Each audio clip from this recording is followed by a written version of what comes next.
सभी को राम राम, सभी को नमस्कार। आपके अपने यूट्यूब चैनल राजस्थान जी की स्टडी के एन पर आपका स्वागत और हार्दिक अभिनंदन है।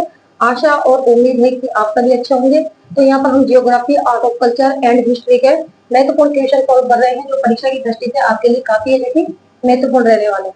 ठीक है, तो आज का हमारा टॉपिक है कला संस्कृति। यहाँ से हम 20 क्वेश्चन सोल्व करने वाले हैं। तो क्लास स्टार्ट करने से पहले आप सभी से रिक्वेस्ट है कि क्लास को एक बार ज्यादा से ज्यादा शेयर कर दीजिए और फटाफट क्लास के साथ जुड़ जाइए। तो देख लेते हैं आज का पहला क्वेश्चन क्या पूछा गया है। Question number 1, कन्यावध। कन्यावध को गैर कानूनी घोषित करने वाली राजस्थान की प्रथम रियासत थी। राजस्थान की प्रथम रियासत थी। ऑप्शन झालावाड़। बी ऑप्शन में आपको दिया गया है शाहपुरा।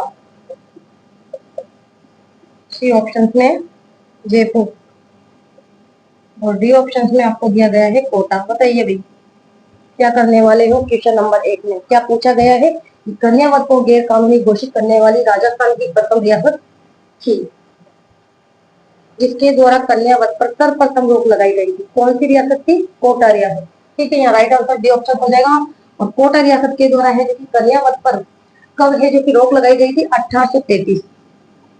1833 ईस्वी में। ठीक है, ये क्वेश्चन बनता हो सकता है कि सती प्रथा पर सर्वप्रथम रोक लगाने वाली रियासत कौन सी थी? बताइए। बूंदी। और बूंदी के द्वारा सती प्रथा पर कब रोक लगाई गई थी? 1822 ईस्वी में। ठीक है, और कन्यावध पर रोक लगाने वाली प्रथम रियासत कोटा, जिसके द्वारा 1833 में ही जिसकी रोक लगा दी गई थी कन्यावध पर। एक क्वेश्चन बनकर आ सकता है कि डाकन प्रथा पर सर्वप्रथम रोक कौन सी रियासत के द्वारा लगाई गई? बताइए। उदयपुर रियासत के द्वारा।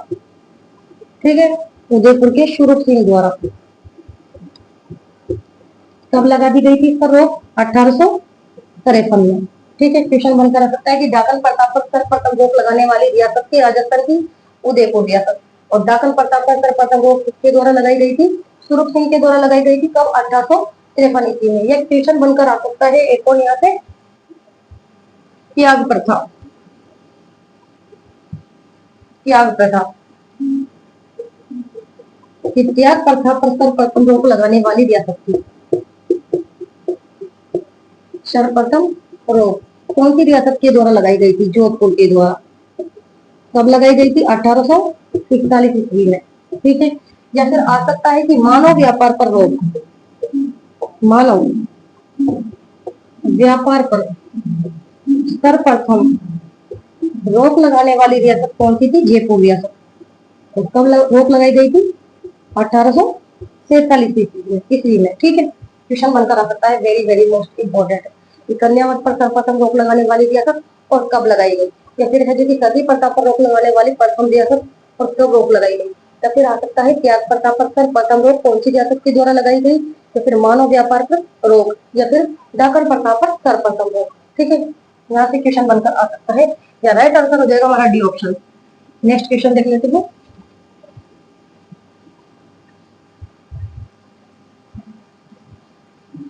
क्वेश्चन नंबर 2 क्या पूछा है कि मोटड़े की पगड़ी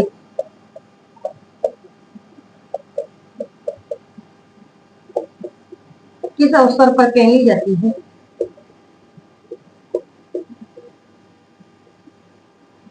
किस अवसर पर पहनी जाती है? ऑप्शन होली। बी ऑप्शन में आपको दिया गया है विवाहोत्सव। सी ऑप्शन में आपको दिया गया है श्रावण। और डी ऑप्शन में आपको दिया गया है संक्रांति। बताइए भाई क्या करोगे कि मोटड़े की पगड़ी किस अवसर पर पहनी जाती है? ये विगत परीक्षा में पूछे गए क्वेश्चन है।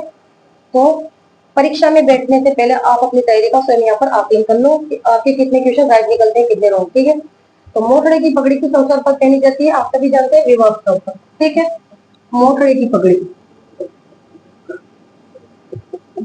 मोटड़े की पगड़ी या फिर मदिल की पगड़ी या फिर फूल पत्तों की पगड़ी, फूल पत्तों की पगड़ी या फिर लेहरिया की पगड़ी, लेहरिया की पगड़ी। ठीक है, लेहरिया की पगड़ी कौन से अवसर पर पहनी जाती है? या फिर सफेद रंग की पगड़ी, सफेद रंग की पगड़ी। ठीक है, यहाँ से क्वेश्चन बनकर आ सकता है। आप सभी जानते हैं जो मोटड़े की पगड़ी है ये विवाह अवसर पर पहनी जाती है। ठीक है, और जो मदिर की पगड़ी है ये पहनी जाती है दशहरे के अवसर पर। ठीक है, फूल पत्तों की पगड़ी होली के अवसर पर पहनी जाती है और लहरिया की जो पगड़ी है ये पहनी जाती है श्रावण के महीने में या फिर तीज, तीज के अवसर पर। ठीक है, इसके अलावा सफेद रंग की जो पगड़ी है पहनी जाती है शौक के अवसर पर। ठीक है, इसके अलावा केसरिया रंग की पगड़ी, केसरिया रंग की पगड़ी, तो आप सभी जानते हैं केसरिया रंग की पगड़ी है जो कि दीपावली के अवसर पर और कब पहनी जाती है? युद्ध के अवसर पर। ठीक है, केसरी रंग की जो पगड़ी होती है दीपावली के अवसर पर भी पहनी जाती है। इसके अलावा युद्ध के अवसर में भी केसरी रंग की पगड़ी पहनी जाती है। यहाँ राइट आंसर हमारा क्या होगा? B option. Next question, question number देख लेते हैं भाई 3। क्या पूछा गया है कि हिंदुओं में कुल कितने संस्कार होते हैं? हिंदुओं में कुल कितने संस्कार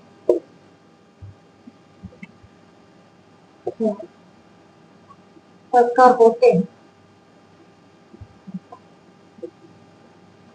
हिंदुओं के कुल कितने संस्कार होते हैं? ऑप्शन 12, 14, 16 या फिर 18। बताइए कि हिंदुओं के कुल कितने संस्कार होते हैं? तो आप सभी जानते हैं हिंदुओं के कुल कितने संस्कार होते हैं? 16 संस्कार। बताइए 16 संस्कारों के नाम। बताइए प्रथम संस्कार कौन सा होता है? गर्भाधान। ठीक है, दूसरे नंबर पर कौन सा संस्कार होता है? पुंसवन। तीसरे नंबर पर होता है सीमंतोनयन।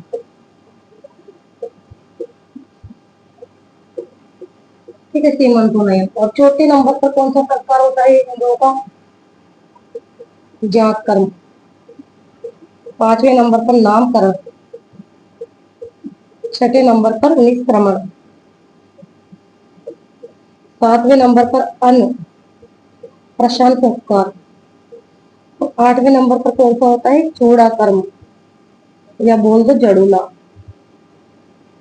ठीक है, 9वें नंबर पर होता है कर्ण वेद संस्कार। ठीक है, और 10वें नंबर पर कौन सा संस्कार होता है? विद्यारंभ संस्कार। 11वें नंबर पर होता है उपनयन संस्कार। ठीक है, फिर वेदारंभ संस्कार। 13वें नंबर पर कौन सा होता है? केशांत संस्कार। 14वें नंबर पर होता है समावर्तन संस्कार। 15वें नंबर पर होता है विवाह संस्कार। ठीक है, विवाह संस्कार 15वें नंबर पर। और अंतिम संस्कार होता है 16वें नंबर पर अंत्येष्टि, अंत्येष्टि संस्कार। ठीक है, इस प्रकार से मनुष्य के कुल कितने संस्कार होते हैं? 16 संस्कार। क्वेश्चन बनकर आ सकता है कि मनुष्य का प्रथम संस्कार का नाम बताइए। तो गर्भाधान है प्रथम संस्कार और अंतिम मनुष्य का कौन सा संस्कार है? तो अंत्येष्टि संस्कार। ठीक है, इस प्रकार से आपको नाम भी याद रखना है। कौन कौन से संस्कार होते हैं? गर्भाधान हो गया, पुंसवन हो गया, सीमंतोनयन हो गया, जात कर्म, नामकरण, निष्क्रमण, अन्नप्राशन। इसके अलावा चूड़ाकर्म संस्कार, कर्ण वेद संस्कार, विद्यारंभ संस्कार उपनयन संस्कार, वेदारंभ संस्कार, फिर केशांत समावर्तन संस्कार और फिर विवाह संस्कार और अंतिम होता है अंत्येष्टि संस्कार। ठीक, वेरी वेरी मोस्ट इंपोर्टेंट। आपको जो एक्स्ट्रा थ्योरी यहाँ पर लिखवाई जा रही है वो कंप्लीट करनी है आपको यार। ठीक है, क्वेश्चन नंबर देख लेते हैं भाई। क्वेश्चन नंबर 4 क्या पूछा है, निम्न में से कौन सा युग्म सही नहीं है।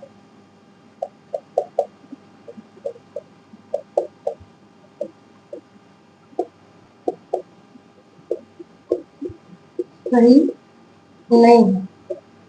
ऑप्शन क्या दिया गया है, ऑप्शन में आपको जयपुर कथक केंद्र,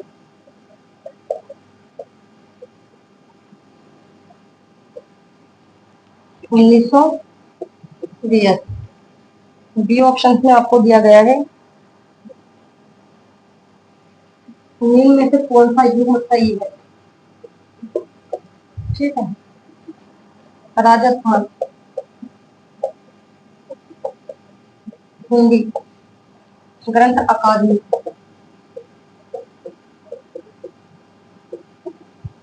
1980। सी ऑप्शन में आपको दिया गया है राजस्थान ललित कला अकादमी, 1957। ठीक है, डी ऑप्शन में आपको यहाँ दिया गया है राजस्थान संस्कृत अकादमी,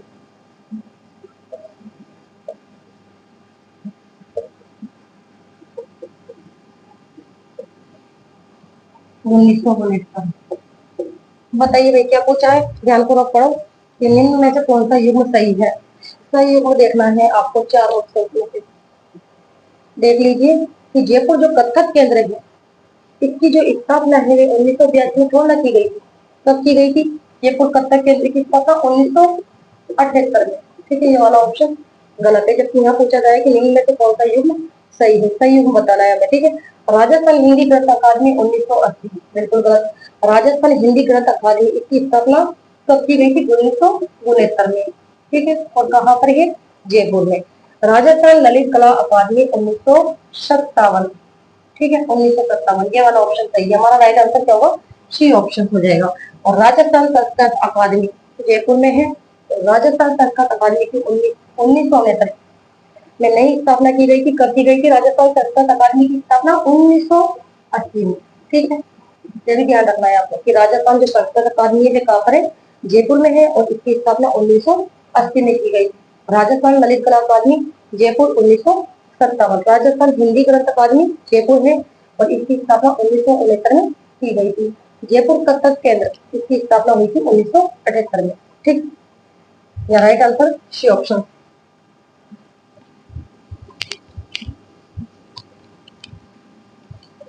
क्वेश्चन नंबर देखते हैं 5 क्या पूछा है, निम्न में से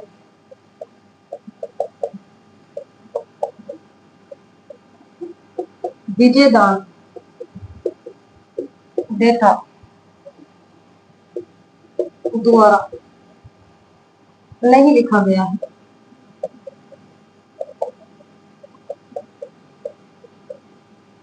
ऑप्शन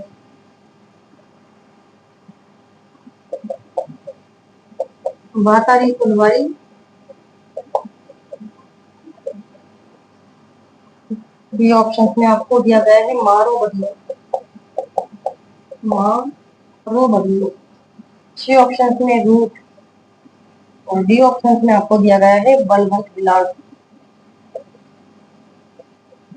बताइए, ये सारे क्वेश्चन है जो कि विगत परीक्षा में पूछे जा चुके हैं और क्वेश्चन यहाँ से ही घूम कर आने वाला है।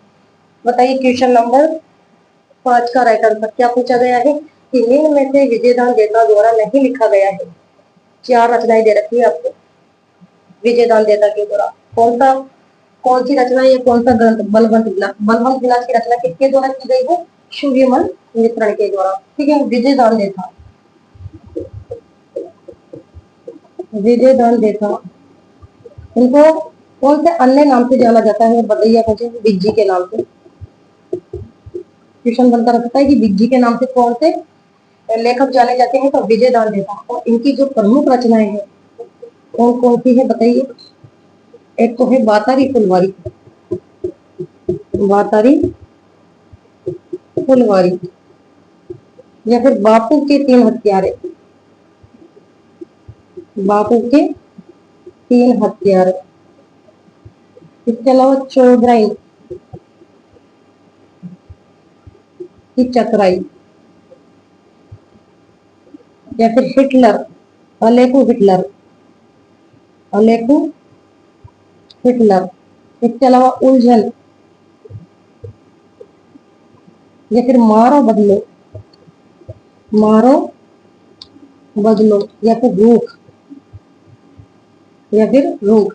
यह है विजय दान देता की प्रमुख रचनाएं। कौन कौन सी? कोई भी एक रचना का नाम दिया जा सकता है कि बापू के तीन हत्यारे की रचना किसके द्वारा की गई है? विजय दान देता के द्वारा। या फिर आलेखो हिटलर किसके द्वारा रचित है?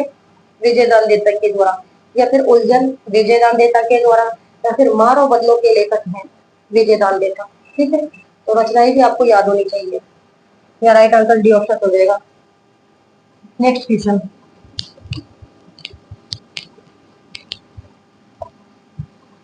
क्वेश्चन नंबर देख लेते हैं 6। बड़े शानदार क्वेश्चन पूछे जा रहे हैं यहाँ पर कि लोकगीतों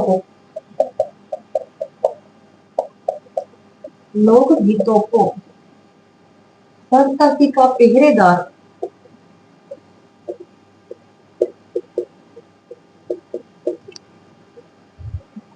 एवं जनता की भाषा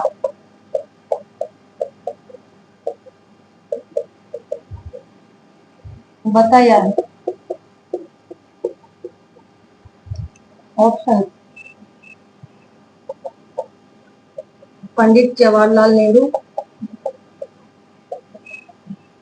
बी ऑप्शन में आपको दिया गया है महात्मा गांधी, महात्मा गांधी। और सी ऑप्शन में आपको दिया गया है देवेंद्र सत्यार्थी। और बी ऑप्शन में आपको दिया गया है रविंद्र नाथ टैगोर। बताइए भाई क्या करने वाले हो? थोड़ा सा लिखने में टाइम वेस्ट होता है यहाँ पर, कोई बात नहीं है। लेकिन लोकगीतों को संस्कृति का पहरेदार और जनता की भाषा बताया है किसके द्वारा? किसने बताया है लोकगीतों को संस्कृति का पहरेदार और जनता की भाषा? तो आप सभी जानते हैं महात्मा गांधी ने। या राइट आंसर बी ऑप्शन होगा। पंडित जवाहरलाल नेहरू के द्वारा तो लोकगीतों को क्या बताया गया है? जन समुदाय की आत्मा। ठीक है, पंडित जवाहरलाल नेहरू ने लोकगीतों को जन समुदाय की आत्मा बताया है। ठीक है, और संस्कृति का पहरेदार और जनता की भाषा बताया है महात्मा गांधी ने। ठीक है, देवेंद्र सत्यार्थी के द्वारा जो लोकगीत है, देवेंद्र सत्यार्थी ने लोकगीतों को संस्कृति का, संस्कृति के मुंह बोलते चित्र बताया है, मुंह बोलते चित्र बताए हैं देवेंद्र सत्यार्थी के द्वारा। और रविंद्रनाथ टैगोर ने लोकगीतों को संस्कृति का सुखद संदेश लाने वाली, सुखद संदेश लाने वाली कला बताया है, लाने वाली एक कला बताया है। ठीक है, कोई भी परिभाषा दी जा सकती है आपको कि लोकगीतों को संस्कृति का सुखद संदेश लाने वाली कला किसके द्वारा बताया गया है? तो रविंद्रनाथ टैगोर की। या फिर लोकगीतों को संस्कृति का मुंह बोलता चित्र किसके द्वारा बताया गया है? देवेंद्र सत्यार्थी के द्वारा। या फिर लोकगीतों को जन समुदाय की आत्मा किसके द्वारा बताया गया है? पंडित जवाहरलाल नेहरू के द्वारा। ठीक है, या राइट आंसर हमारा होगा C option. Next question,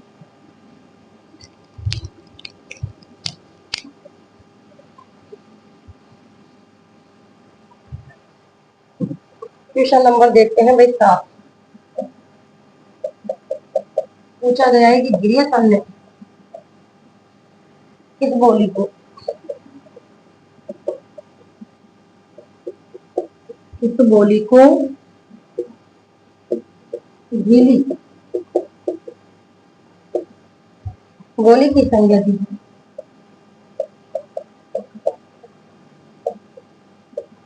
option Wagdi, D option में डिंगल, सी ऑप्शन में निमाड़ी और डी ऑप्शन में आपको दिया गया है अहिरवाड़ी। बताइए भाई क्या करने वाले हो। क्या पूछा है कि ग्रियर्सन ने किस बोली को भेली बोली की संज्ञा दी है। George Abraham Grierson. क्या राइट आंसर करोगे। वागड़ी। ठीक है। भाषा के आधार पर, भाषा के आधार पर सर्वप्रथम राजस्थानी शब्द का प्रयोग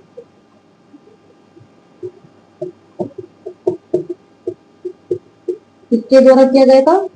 जॉर्ज अब्राहम ग्रियर्सन के द्वारा। ठीक है। कब किया गया था। 1912 में। 1912 ईस्वी में कौन सी पुस्तक है। The linguistic survey of India में। ठीक है। क्वेश्चन बनकर आ सकता है कि भाषा के आधार पर राजस्थानी शब्द का सर्वप्रथम प्रयोग किसके द्वारा किया गया था। जॉर्ज अब्राहम ग्रियर्सन के द्वारा। कब। 1912 ईस्वी में। कौन सी पुस्तक में। The linguistic, the linguistic survey of India, survey of India में। ठीक है। और भीली बोली के लिए संज्ञा दी है उन्होंने बागड़ी। आपको पता है जो बागड़ी भाषा है या फिर बागड़ी बोली है ये कहाँ बोली जाती है। राजस्थान के दक्षिणी क्षेत्र में। ठीक है। और डिंगल, डिंगल आपको पता है मारवाड़ी का साहित्य रूप होता है। ठीक है। निमाड़ी भाषा आप सभी जानते हैं दक्षिण राजस्थान में बोले जाने वाली बोली है। और अहिरवाटी जो बोली है वे उत्तरी पूर्वी क्षेत्र में बोली जाती है। ठीक है। राइट आंसर हमारा होगा ए ऑप्शन। क्वेश्चन बनकर आ सकता है कि बागड़ी जो बोली है राजस्थान कौन से जिलों में बोली जाती है। आपको ध्यान में रखना है डूंगरपुर और बांसवाड़ा। नेक्स्ट क्वेश्चन पूछा गया है कि वाद्य यंत्र, वाद्य यंत्र जो कच्ची घोड़ी, कच्ची घोड़ी नृत्य में बजाया जाता है। नृत्य में बजाया जाता है। ऑप्शन झांझ, कामायचा, शोनाई। बी ऑप्शन में दिया गया है अलगोजा। बताइए भी क्या करोगे। वाद्य यंत्र जो कच्ची घोड़ी नृत्य में बजाया जाता है। आप सभी जानते हैं जो कच्ची घोड़ी नृत्य है वे कौन से पुष्पों के द्वारा किया जाता है। शेखावाटी पुष्पों के द्वारा। और जो कच्ची घोड़ी नृत्य है इसमें कौन से वाद्य यंत्र का प्रयोग किया जाता है। झांझ का। ठीक है। राइट आंसर ए ऑप्शन झांझ। ये कैसा वाद्य यंत्र है बताइए मुझे आप। झांझ किस प्रकार का वाद्य यंत्र है। घन वाद्य यंत्र, घन वाद्य यंत्र। और कौन से नृत्य में इसका यूज किया जाता है। कच्ची घोड़ी नृत्य, कच्ची घोड़ी नृत्य में इसे बजाया जाता है। ठीक है। और ये मंजीरे का बड़ा रूप होता है। झांझ कैसा होता है। मंजीरा का बड़ा रूप। ठीक है। तो यहाँ पर कच्ची घोड़ी नृत्य में झांझ नामक वाद्य यंत्र का प्रयोग किया जाता है। कामायचा किस प्रकार का वाद्य यंत्र है तो आप सभी जानते हैं कामायचा है सख्त वाद्य यंत्र। ठीक है। और सुननाई और अलगोजा कैसे वाद्य यंत्र है। सुशील वाद्य यंत्र। आपको पता होना चाहिए कौन सा वाद्य यंत्र किस टाइप में है। ठीक है। सख्त वाद्य यंत्र अलग से याद करो। इसके अलावा घन वाद्य यंत्र, अवनद वाद्य यंत्र और सुशील वाद्य यंत्र। इनमें कौन कौन से वाद्य यंत्र आते हैं नाम भी आपको पता होने चाहिए क्योंकि ऑप्शन में आपको या फिर क्वेश्चन बनाकर आपको दिया जा सकता है कि ये किस प्रकार का वाद्य यंत्र है। ठीक है। तो यहाँ तो राइट आंसर हमारा ए ऑप्शन हो जाएगा। नेक्स्ट क्वेश्चन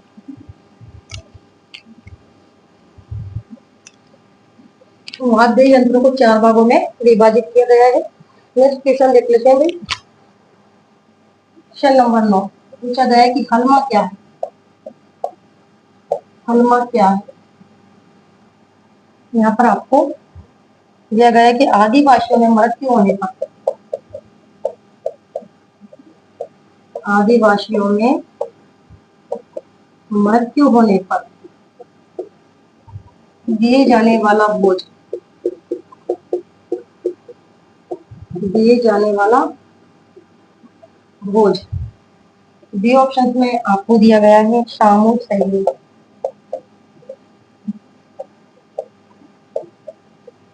और सी ऑप्शन में आपको दिया गया है क्या, विधवा स्त्री का पुनः विवाह। विधवा स्त्री का पुनर्विवाह। और डी ऑप्शन में आपको यहाँ दिया गया है क्या, वर पक्ष की ओर से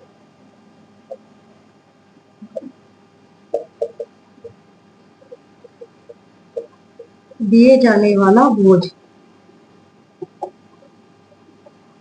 ठीक है, यहाँ पर आपको परिभाषाएं दे दी गई है, तो अब देख लीजिए हलमा क्या है भाई। क्या है ये हलमा? आदिवासी में मृत्यु होने पर जो भोजन दिया जाता है उसे तो क्या कहते हैं, कालिया। क्या कहते हैं उसे, कालिया। ध्यान में रखना है, क्वेश्चन बनकर आ सकता है कि आदिवासियों में मृत्यु होने पर दिए जाने वाले भोज को क्या कहा जाता है, तो कालिया। ठीक है, और आदिवासियों में जो सामूहिक सहयोग होता है उसे क्या कहते हैं, हलमा। ठीक है, राइट आंसर बी ऑप्शन। हलमा क्या है कि आदिवासियों में सामूहिक जो सहयोग किया जाता है उसे कहते हैं हलमा। और विधवा स्त्री का जो पुनर्विवाह होता है आदिवासियों में उसे कहते हैं नतारा प्रथा। क्या कहते हैं, नतारा प्रथा के नाम से जाना जाता है। और वर पक्ष की ओर से दिए जाने वाला भोज के कहलाता है बड़ार। ठीक है, क्वेश्चन बनकर भी आया यहाँ से कि बड़ार का भोज किस तरफ से दिया जाता है, तो वर पक्ष की ओर से। वर पक्ष की ओर से दिए जाने वाले भोज को कहते हैं बड़ार। ठीक है, यहाँ right answer B option. Next question,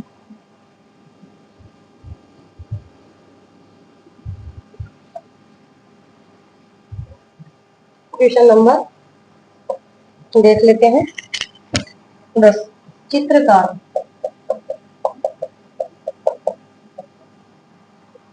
जो अपने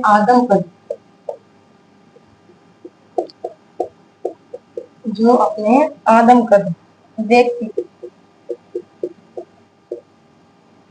चित्रों के लिए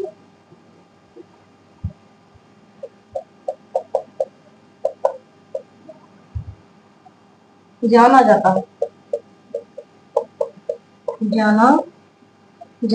ऑप्शन जयपुर का साहिब राम।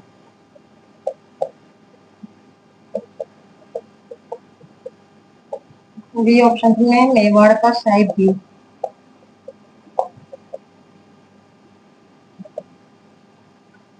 सी ऑप्शन में आपको दिया गया है बीकानेर का अहमद अली।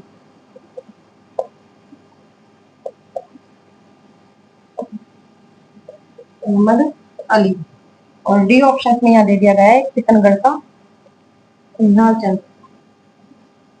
बताइए क्या करने वाले, क्या पूछा है कि चित्रकार जो अपने आदमकद व्यक्ति चित्रों के लिए जाना जाता है, कौन सा चित्रकार है? जयपुर का साहिब राम। और जयपुर का जो साहिब राम है इसके द्वारा बनाया गया था कौन सा आदमकद चित्र, किसका बनाया गया था, ईश्वरी सिंह का। ठीक है, तो यहाँ राइट आंसर ए ऑप्शन हो जाएगा जयपुर। चित्रकला से, जयपुर जो चित्रकला शैली है इसकी जो शुरुआत है किसके द्वारा की गई थी, सवाई जयसिंह के द्वारा। ठीक है, या फिर जयपुर चित्रकला शैली का स्वर्ण काल किसके काल को माना गया है, क्वेश्चन बनकर आ सकता है। शुरुआत तो सवाई जयसिंह के द्वारा की गई थी, लेकिन स्वर्ण काल किसके काल को माना गया है, सवाई प्रताप सिंह। ठीक है, और जयपुर के प्रसिद्ध चित्रकारों का नाम भी बताइए आप मुझे। प्रसिद्ध चित्रकार कौन कौन से थे? गोपाल, इसके अलावा उदय, इसके अलावा हुक्मा, मोहम्मद शाह और शाहिद राम। ठीक है, और ये साहिब राम के द्वारा कौन सा आदम का चित्र बनाया गया था, किसका, ईश्वरी सिंह का। ये भी ध्यान में रखना है, इनके द्वारा जो कि ईश्वरी सिंह का आदमकद चित्र बनाया गया। नहीं, आदमकद चित्र तो बनाया था, लेकिन पूछा जा सकता है कि किसका बनाया गया था, तो आपको ध्यान में रखना है ईश्वरी सिंह का आदमकद चित्र बनाया गया था जयपुर के साहिब राम के द्वारा। ठीक है, right answer a option. Next question, question बनकर आ सकता है कि गोपाल, उदय, हुक्मा कौन सी चित्रकला शैली के प्रसिद्ध कलाकार हैं, ठीक है। तो आपको ध्यान में रखना है जयपुर चित्रकला शैली। नेक्स्ट क्वेश्चन, क्वेश्चन नंबर 11 पूछा गया है कि ग्वालियर का प्रसिद्ध नृत्य है ढीलो, गरासियो। सी ऑप्शन में चारणों और डी ऑप्शन में आपको दिया गया है क्या, कासियो, कासियो, ठीक है। बताइए क्या करने वाले हैं। कि वालर रेगिस्तान का प्रसिद्ध नृत्य है, तो आप सभी जानते हैं वालर कौन सी जनजाति के द्वारा किए जाने वाला नृत्य है, गरासिया, ठीक है। राइट आंसर बी ऑप्शन, वालर। ये नृत्य किया जाता है गरासिया जनजाति द्वारा। और जो वालर नृत्य है वे कहलाता है गरासियों का घूमर नृत्य। गरासियों का घूमर नृत्य भी कहा जाता है। कौन से नृत्य को, वालर नृत्य को। और जो वालर नृत्य है ये बिना बिना किसी वाद्य यंत्र के किया जाता है। क्वेश्चन बनकर आ सकता है ऐसा कौन सा नृत्य है जो बिना किसी वाद्य यंत्र के ही किया जाता है, तो वालर नृत्य। और वालर नृत्य कैसा नृत्य है, युगल नृत्य, यानी स्त्री और पुरुषों के द्वारा किए जाने वाला नृत्य है ये वालर, ठीक है। गरासियों का घूमर नृत्य भी वालर नृत्य को कहते हैं, ठीक है। या right answer B option. Next question देख लेते हैं।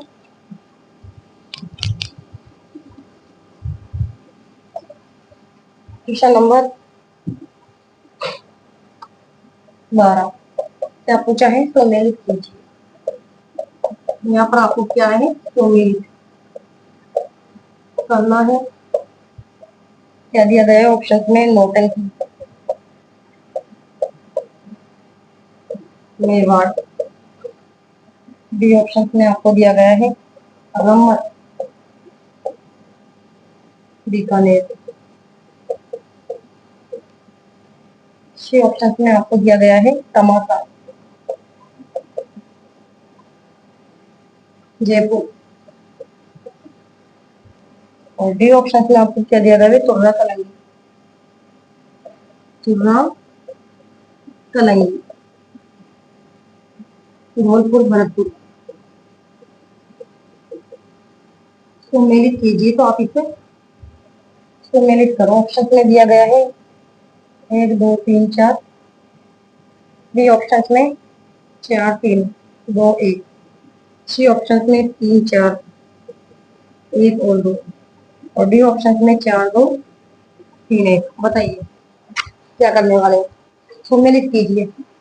नौटंकी का संबंध कौन से जिले से है, नौटंकी, अलवर और भरतपुर, ठीक है। चौथा ऑप्शन, 3 आ रहा है इस वजह से कट हो गया, 1 आ रहा है इस वजह से कट हो गया।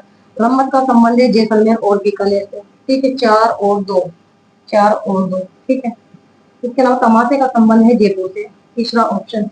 और तुर्रा कलंगी का संबंध है, आपको पता है तुर्रा कलंगी कहाँ से पड़ती है, कौन से जिले की, चित्तौड़गढ़ की। तो इसका संबंध है मेवाड़ क्षेत्र से। एक यहाँ राइट आंसर क्या हो जाएगा, डी ऑप्शन। समझ में आया।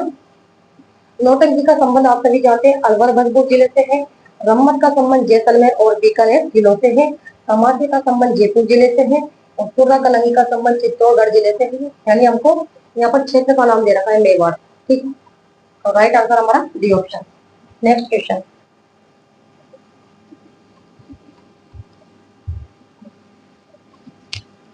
क्वेश्चन नंबर देखते हैं 13। पूछा गया है कि भोपाल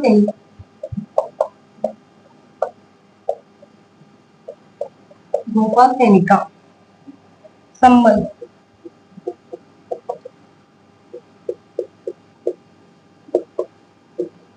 राजस्थान की किस हस्तकला से।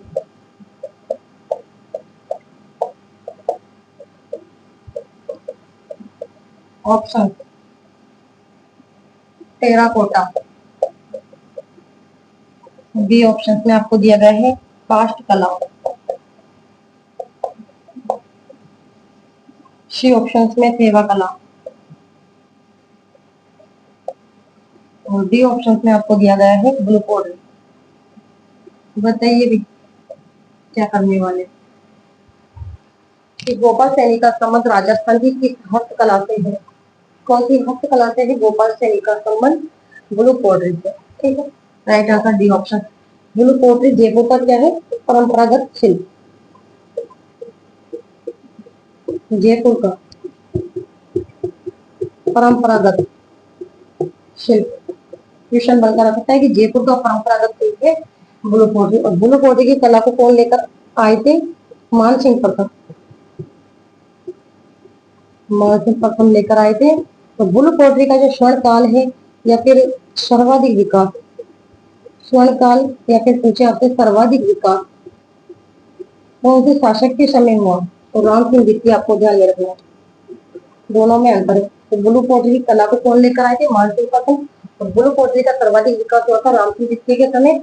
और ब्लू पोर्ट्री का स्वर्ण काल की शासक के काल को कहा गया था राम सिंह द्वितीय के काल को। ठीक है, और ब्लू पोर्ट्री के जो प्रसिद्ध कलाकार हैं कौन है बताइए? कृपाल सिंह शेखावत। कृपाल सिंह शेखावत। कृपाल सिंह शेखावत को है जो कि 1974 में ब्लू पोर्ट्री की कला के लिए कौन सा पुरस्कार दिया गया था? पद्म श्री पुरस्कार प्रदान किया गया था। ठीक है, तो यहाँ पे यही पूछा गया है कि गोपाल सैनी का संबंध है तो ब्लू पोर्ट्री की कला से। इसके अलावा है जो कि टेराकोटा के लिए कौन सा जिला जाना जाता है बताइए? मोलेला गांव राजसमंद। टेराकोटा के लिए जाना जाता है मोलेला गांव राजसमंद। ठीक है, और टेराकोटा के जो प्रसिद्ध कलाकार है वो कौन है? मोहनलाल कुमार। मोहनलाल कुमार। और मोहनलाल कुमार को देखिए टेराकोटा कला के लिए 2012 में पद्म श्री पुरस्कार से सम्मानित किया गया था। काष्ठ कला के लिए आप सभी जानते हैं कौन सा जिला जाना जाता है? बस्ती चित्तौड़गढ़। ठीक है, और काष्ठ कला के जो प्रसिद्ध जनक है कौन है बताइए? काष्ठ कला के प्रसिद्ध जनक प्रभात जी सुधार। क्वेश्चन बनकर सकता है कि प्रभात जी सुधार का संबंध कौन सी कला से है? काष्ठ कला से। ठीक है, थेवा कला के लिए आप सभी जानते हैं प्रतापगढ़ जिला जाना जाता है और सोनी परिवार प्रसिद्ध है। ठीक है, और थेवा कला के जो प्रसिद्ध कलाकार हैं कौन है? महेश राज सोनी। महेश राज सोनी, इन्हें 2015 में पद्म श्री पुरस्कार से सम्मानित किया गया था। ठीक है, यहाँ क्वेश्चन बनकर आ सकता है, कोई भी एक क्वेश्चन उठाकर दिया जा सकता है। तो यहाँ राइट आंसर क्या हो जाएगा हमारा? D option. नेक्स्ट क्वेश्चन देख लेते हैं भाई।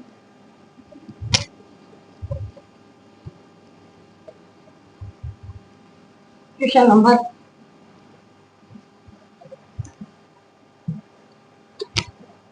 14। सन्यासी के सुल्तान, सन्यासियों के सुल्तान के नाम से जाना जाता है।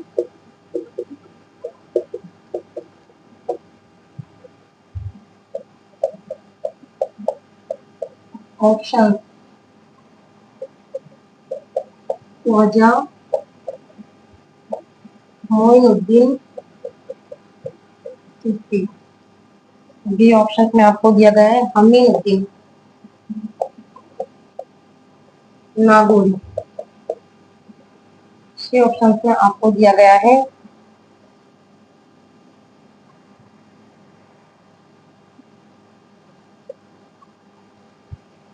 हमीदुद्दीन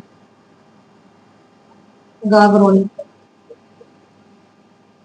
और डी ऑप्शन में आपको दिया गया है सैयद फखरुद्दीन। बताइए क्या करने वाले हो? कि सन्यासियों के सुल्तान के नाम से जाना जाता है, इसको जाना जाता है सन्यासियों के सुल्तान के नाम से। क्या करने वाले हो? राइट आंसर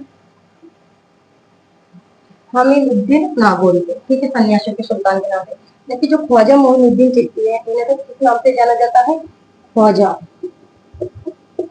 गरीब नवाज। गरीब नवाज। क्वेश्चन बनकर सकता है ख्वाजा गरीब नवाज के नाम से जाना जाता है। ख्वाजा मोइनुद्दीन चिश्ती को। और हमीदुद्दीन नागौरी को जाना जाता है सन्यासियों के सुल्तान के नाम से। हमीदुद्दीन गागुर्मी को जाना जाता है मिठी शाह। क्वेश्चन बनकर भी आता है कि मिठी शाह की दरगाह कहाँ पर है? गागुर्मी के तरफ में। और शेख जो फखरुद्दीन की दरगाह है कहाँ पर है? गलियाकोट। गलियाकोट, गलियाकोट डोंगरपुर। ठीक है, दाऊदी बोरी बोहरा संप्रदाय की पीठ है गलियाकोट डोंगरपुर। ठीक है, तो यहाँ से क्वेश्चन बनकर आ सकता है, very very most important. Next question देख लेते हैं।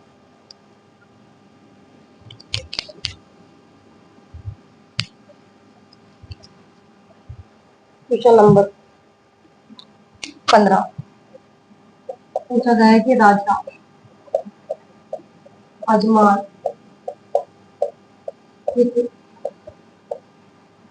लोक देवता के पिता।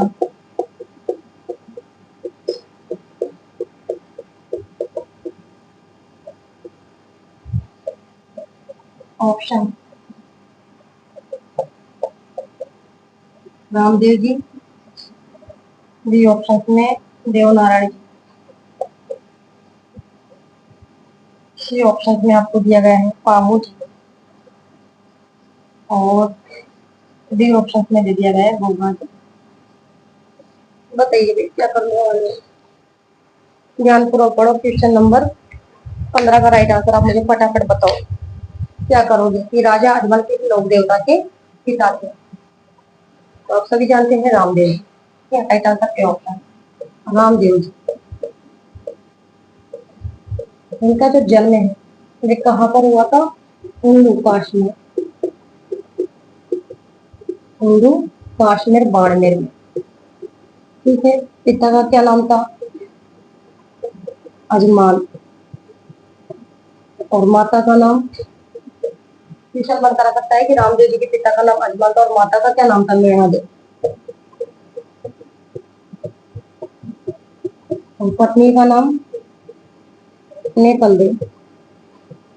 रामदेव जी की पत्नी का नाम था नेतल देव। ठीक है, इसके अलावा रामदेव जी का जो मेला है ये कब से कब तक लगता है?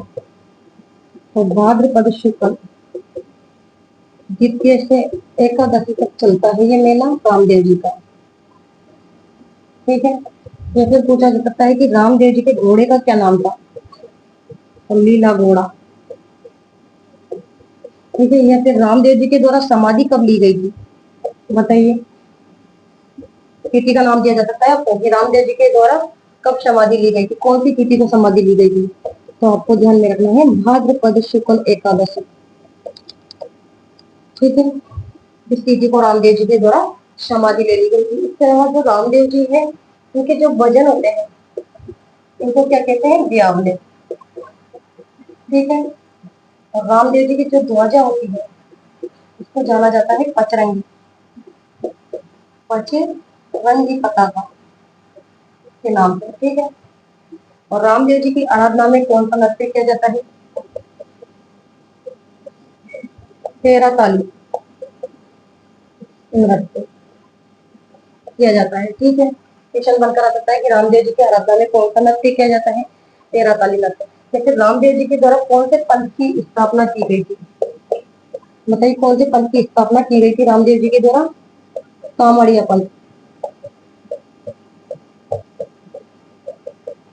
ठीक है, और रामदेव जी को किसका अवतार माना जाता है? किसका अवतार माना जाता है ये रामदेव जी? कृष्ण का अवतार, कृष्ण का अवतार माना जाता है रामदेव जी को। ठीक है, तो यहाँ से क्वेश्चन बनकर आ सकता है। जो आपको थ्योरी लिखवाई जा रही है वो इंपॉर्टेंट है। ठीक है, यहाँ पर ये नहीं है कि टिक करना है। ठीक है, या राइट आंसर हमारा क्या होगा? A option. ठीक है, थ्योरी में से तो पूछे जाएंगे क्वेश्चन।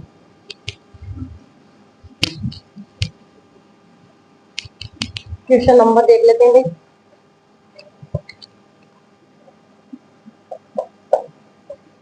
ताजिए निकाले जाते हैं।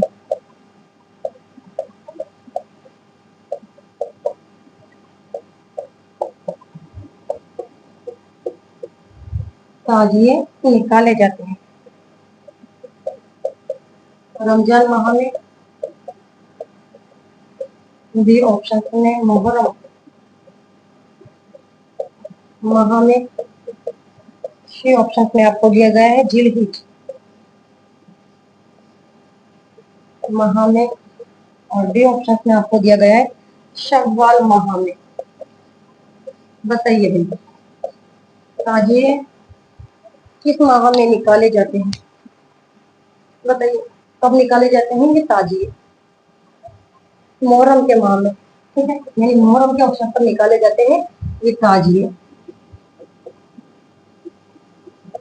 मुहर्रम पर निकाले जाते हैं क्या? ताजिए, ठीक है। तो उस समय कौन से वाद्य यंत्र का प्रयोग किया जाता है? ताशा। क्वेश्चन बनकर आ सकता है जब ताजिए निकाले जाते हैं तो कौन से वाद्य यंत्र बजाया जाता है? ताशा, ताशा का प्रयोग किया जाता है, ठीक है। यह राइट आंसर बी ऑप्शन हो जाएगा। रमजान माह तो मुसलमानों का सबसे पवित्र माह है। क्वेश्चन बनकर आ सकता है कि मुसलमानों का सबसे पवित्र माह कौन सा है? तो कौन सा माह है? रमजान माह। जिलहिज जो माह है ये मुसलमानों का अंतिम माह होता है। मुसलमानों का अंतिम माह कौन सा है? जिलहिज माह। और जो सव्वाल माह है इसमें कौन सा त्योहार आता है मुसलमानों का? ईद उल फितर। ईद उल फितर आता है जिसे जानते हैं हम मीठी ईद के नाम से, ठीक है। मीठी ईद के नाम से जानते हैं ईद उल फितर के त्योहार को, जो आता है शव्वाल माह में। या right answer B option. Next question देख लेते हैं।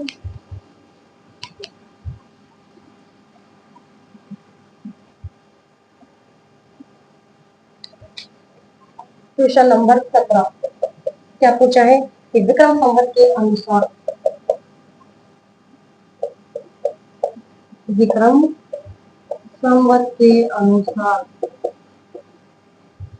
नव वर्ष का प्रारंभ, नव वर्ष का प्रारंभ माना जाता है। ऑप्शन तिथि दे दी गई है आपको यहाँ पर, चैत्र शुक्ल एकम या फिर चैत्र कृष्ण एकम। सी ऑप्शन में चैत्र शुक्ल तृतीया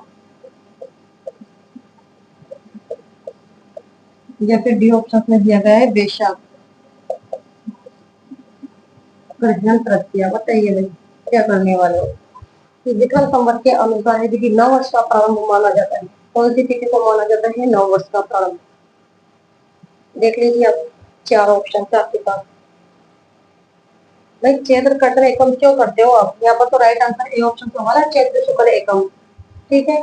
यह बात भी आपको ध्यान रखनी है, शुक्ल पक्ष और कृष्ण पक्ष, ठीक है। तो चैत्र शुक्ल एकम को क्या होता है? विक्रम संवत का प्रारंभ। विक्रम संवत का प्रारंभ कब होता है? चैत्र शुक्ल एकम को, ठीक है। या फिर नव वर्ष का प्रारंभ, नव वर्ष का प्रारंभ चैत्र शुक्ल एकम को होता है। या फिर गुड्डी पड़वा। क्वेश्चन बनता सकता है कि गुड्डी पड़वा का त्योहार कौन सी तिथि को मनाया जाता है? चैत्र शुक्ल एकम को। या फिर नवरात्रा प्रारंभ, ये सब होते हैं चैत्र शुक्ल एकम को। चैत्र कृष्ण एकम को तो कौन सा त्योहार मनाया जाता है आप मुझे बता दीजिए। चैत्र कृष्ण एकम को कौन सा त्योहार मनाया जाता है? तो धुलंडी। दोनों में अंतर है, धुलंडी का त्योहार मनाया जाता है। जबकि चैत्र शुक्ल तृतीया को मनाया जाता है गणगौर का त्योहार, ठीक है। और वैशाख कृष्ण तृतीया को मनाया जाता है धींगा गवर और बेतमार गवर। कब मनाया जाता है ये? वैशाख कृष्ण तृतीया को। धींगा जो गवर है ये उदयपुर की प्रसिद्ध है और बेतमार गवर प्रसिद्ध है जोधपुर जिले की, ठीक है। कि गणगौर, गणगौर के लिए जयपुर जिला प्रसिद्ध है और ये मनाई जाती है चैत्र शुक्ल तृतीया को। इसके अलावा क्वेश्चन बनकर आ सकता है कि गुलाबी गणगौर के लिए कौन सा जिला प्रसिद्ध है? और नाथद्वारा राजसमंद। कब मनाई जाती है गुलाबी गणगौर? चैत्र शुक्ल पंचमी को, ठीक है। तो यहाँ पर यही पूछा गया है कि विक्रम संवत के अनुसार नव वर्ष का प्रारंभ माना जाता है, तो आपको ध्यान में रखना है चैत्र शुक्ल एकम के लिए, ठीक है। नेक्स्ट क्वेश्चन देख लेते हैं। और त्योहारों से संबंधित क्वेश्चन जरूर पूछा जाएगा एग्जाम में।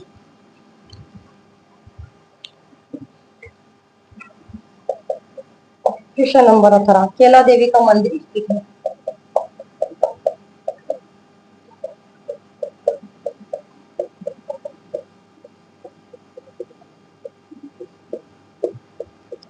सेक्टर दिया गया है कोटा, करौली। तो सवाई माधोपुर, बताइए क्या करने वाले। तो केला देवी का मंदिर स्थित है, तो आप सभी जानते हैं कि केला देवी है, उनका मंदिर कौन से जिले में है, करौली जिले में। या राइट आंसर बी ऑप्शन, केला देवी का मंदिर है करौली में। कौन सी नदी पर है केला देवी का मंदिर, कालीशील नदी, कालीशील नदी पर। ठीक है, और केला देवी की जो आराधना है उसमें कौन से गीत गाए जाते हैं, लांगुड़िया, लांगुड़िया गीत और लांगुड़िया नृत्य किया जाता है, लांगुड़िया नृत्य। क्वेश्चन बनता रहता है कि केला देवी की आराधना में कौन सा नृत्य किया जाता है या कौन से गीत गाए जाते हैं, तो लांगुड़िया नृत्य और लांगुड़िया गीत गाया जाता है। और केला देवी जो कौन से वंश की कुल देवी है, तो आपको ध्यान में रखना है यादव वंश की कुल देवी, यादव वंश की कुल देवी कौन सी है, केला देवी। ठीक है, और एकमात्र ऐसी देवी, एकमात्र ऐसी देवी जिन्हें मां का भोग कभी नहीं लगाया जाता, कभी ना, कभी नहीं लगाया जाता है। क्वेश्चन बनता रह सकता है कि एकमात्र ऐसी देवी जिन्हें मांस का भोग कभी भी नहीं लगाया जाता है वो है केला देवी, और किस वंश की कुल देवी, यादव वंश की कुल देवी है। ठीक है, क्या right answer B option. Next question,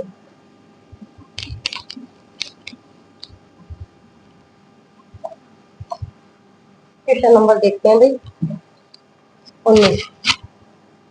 पूछा गया है कि राजस्थान में सोने चांदी, सोने चांदी की हवेली कहाँ स्थित है, कहाँ स्थित है। ऑप्शन में आपको दे दिया गया है लक्ष्मणगढ़, शिखर, डी ऑप्शन में दिया गया है महेंद्रगढ़, झुंझुनू, सी ऑप्शन में आपको दिया गया है मंडावा, झुंझुनू। ठीक है, और डी ऑप्शन में आपको दे दिया गया है चिड़ावा, झुंझुनू। बताइए राजस्थान में सोने चांदी की हवेली कहाँ स्थित है, तो आप सभी जानते हैं कहाँ पर स्थित है सोने चांदी की हवेली, महेंद्रगढ़ झुंझुनू में। ठीक है, तो सोना चांदी की हवेली के लिए जाना जाता है। लक्ष्मणगढ़ जो शिखर है ये तो राठी हवेली के लिए प्रसिद्ध है। क्वेश्चन बनकर आ सकता है कि राठी हवेली कहाँ पर है, लक्ष्मणगढ़ शिखर के अंदर। ठीक है, और महेंद्रगढ़ झुंझुनू जाना जाता है सोना चांदी की हवेली के लिए। मंडावा झुंझुनू स्टेट लालचंद की हवेली के लिए जाना जाता है। ठीक है, इसके अलावा चिड़ावा जो झुंझुनू है ये जाना जाता है बगड़िया की हवेली। क्वेश्चन बनता रह सकता है कि बगड़िया की हवेली कहाँ पर स्थित है, झुंझुनू में। तो आपको ध्यान में रखना है बगड़िया की हवेली के लिए जाना जाता है चिड़ावा झुंझुनू। ठीक है, लास्ट क्वेश्चन देखते हैं क्वेश्चन नंबर 20। यहाँ पे बहुत सारे क्वेश्चन आपके शो हो रहे हैं। ठीक है, लास्ट क्वेश्चन, चूरू दुर्ग का निर्माण, चूरू दुर्ग का निर्माण 1739 ईस्वी में किसने करवाया, किसने करवाया। ऑप्शन में आपको यहाँ दे दिया गया है जसवंत सिंह, और भी ऑप्शन में आपको दिया गया है कल्याण सिंह, सी ऑप्शन में आपको दिया गया है राय सिंह, और डी ऑप्शन में आपको दिया गया है ठाकुर खुशहाल सिंह। बताइए क्या करोगे कि चूरू दुर्ग का निर्माण 1739 ईस्वी में किसने करवाया, किसके द्वारा करवाया गया था चूरू दुर्ग का निर्माण, ठाकुर खुशहाल सिंह के द्वारा, ठाकुर खुशहाल सिंह के द्वारा। चूरू, चूरू का किला। ठीक है, ये कहाँ पर है? चूरू में स्थित है। इसका निर्माण करवाया था, निर्माण ठाकुर कुशाल सिंह के द्वारा। कब करवाया था? 1739 ईस्वी में। ठीक है, और एकमात्र ऐसा किला है जहां पर चांदी के गोले दागे गए थे। ठीक है, क्वेश्चन बताता है कि राजस्थान का एकमात्र ऐसा किला जहां पर चांदी के गोले दागे गए। क्वेश्चन बनकर आया भी है यहाँ पे। राजस्थान का एकमात्र किला जहां पर चांदी के गोले दागे गए थे, चूरू का किला। और कहाँ पर है? चूरू में है। इसका निर्माण ठाकुर कुशाल सिंह के द्वारा 1739 ईस्वी में करवाया गया था। या राइट आंसर डी ऑप्शन। तो ये थे आज के 20 महत्वपूर्ण क्वेश्चन। ठीक है, तो आशा और उम्मीद है कि आपको क्लास अच्छी लगी होगी। ठीक है, तो नेक्स्ट क्लास में मिलते हैं हम। तब तक के लिए धन्यवाद। Thank you so much.